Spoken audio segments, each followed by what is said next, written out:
দর্শক, এই মুহূর্তে সচিবালয়ে কথা বলছেন তথ্য ও সম্প্রচার উপদেষ্টা ডাক্তার জাহিদুর রহমান। আমরা এখন সরাসরি চলে যাচ্ছি সেখানে। স্থাপন করতে যাচ্ছেন। রেলপথ মন্ত্রণালয় ঢাকা থেকে সিলেট হয়ে জাফলং পর্যন্ত রেলপথ বিস্তৃত করার পদক্ষেপ নিয়েছে, সেটা নিয়ে প্রাথমিক কাজ শুরু হয়েছে।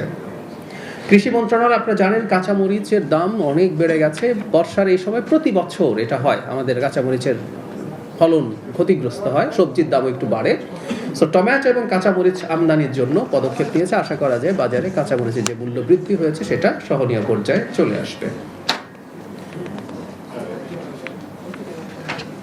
পাট ও বস্ত্র মন্ত্রণালয়, আমরা পলিথিনের বিকল্প হিসেবে পরিবেশ বান্ধব পাট ব্যাগের ব্যবহার এবং বিতরণ বৃদ্ধির জন্য তারা নানা রকম পদক্ষেপ নিচ্ছে। এর বাইরে যেটা আমাদের সরকারি মালিকানাধীন বিটিএমসির অধীনে এবং বিজিএমসির অধীনে যেসব ফ্যাক্টরি ছিল, আপনারা জানেন সরকার এগুলো পাবলিক প্রাইভেট পার্টনারশিপের মাধ্যমে এগুলো আবার চালু করার সিদ্ধান্ত নিয়েছেন। আমরা আশা করি যে এগুলো এবার প্রাইভেটের ইনক্লুড করার কারণে ভালোভাবে অপারেটেড হবে, লাভজনক হবে এবং এর মাধ্যমে কর্মসংস্থান নিশ্চিত হবে।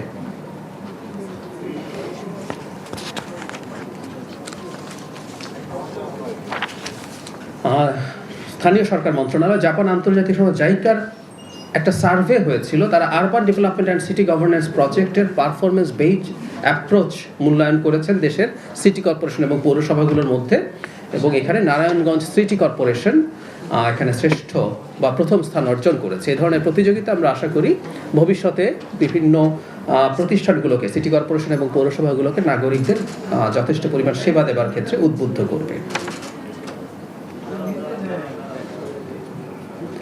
এখানে একটা গুরুত্বপূর্ণ তথ্য আছে। শ্রম ও কর্মসংস্থান মন্ত্রণালয় কৃষি ও গৃহকর্মে নিয়োজিত শ্রমিক ব্যতীত ব্যক্তি মালিকানাধীন শিল্প প্রতিষ্ঠানে নিয়োজিত প্রাপ্তবয়স্ক অদক্ষ শ্রমিক ও তরুণ শ্রমিকের মজুরি পুনর্নির্ধারণ খসড়া সুপারিশ গ্যাজেট আকারে প্রকাশের জন্য প্রেরণ করা হয়েছে। মানে আমরা একটা অংশের মানুষ, এই যে আমরা বলছি, আবারও বলি, কৃষি ও গৃহকর্মে নিয়োজিত শ্রমিক ব্যতীত ব্যক্তি মালিকানাধীন শিল্প নিয়োজিত প্রাপ্তবয়স্ক অদক্ষ তরুণ শ্রমিক, তারা বিভিন্ন রকমভাবে আমাদের সাথে আমাদের গৃহে বা অন্যান্য জায়গায় কাজ করে, তাদের মজুরির ক্ষেত্রে তেমন কোনো স্ট্রাকচার ছিল না, সেটা করার জন্য পদক্ষেপ নিয়েছে সরকার।